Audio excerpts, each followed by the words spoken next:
আরবের ইলেকট্রিক্যাল কাজের ছোট্ট একটি ধারণা দিই। এই যে দেখেন একটি রুম, একটা রুমের মধ্যে কয়টা ফিশ সকেট লাগানো হয়েছে দেখেন।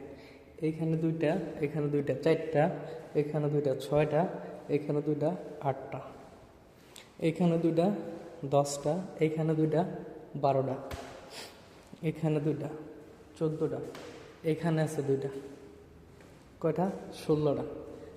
16টা চার্জারের ফিস যেটা বলে ফিস, এই ফিস লাগানো হয়েছে মাত্র 16টা একটা রুমের মধ্যে। যে দেখেন আরও তো কতগুলাই বাকি রয়েছে, এটার কোনো হিসাব নয়। সর্বমোট এটার মধ্যে যে গ্যাং সুইচ বুট বলে এগুলো লাগাইছি আমি 30টা, একটা রুমের মধ্যে 30টা লাগাইছি। এই হচ্ছে কাজের অবস্থা সৌদি আরবের। সো এই যে একটা বাসা দেখতেছেন, এই বাসার কাজ করতেছি মূলত 3-4 বছর হয়ে গেছে, কিন্তু এখনও কাজ শেষ হইতেছে না। এটা আপনাদেরকে ইনশাল্লাহ এক সময় দেখানোর চেষ্টা করব।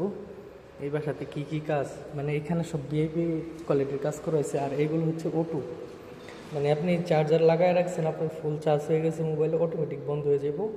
আবার যখন চার্জার লাগায় রাখছেন চার্জ হইতেছে না, অটোমেটিক বন্ধ হইব। আবার যখন চার্জের মোবাইল লাগাবেন অটোমেটিক চলবো। এগুলো হচ্ছে অটো সিস্টেম করা সব কিছু। এটির ভিতরে আর কি সেন্সর ডিভাইস লাগানো আছে। তো সবাই ভালো থাকবেন, ধন্যবাদ।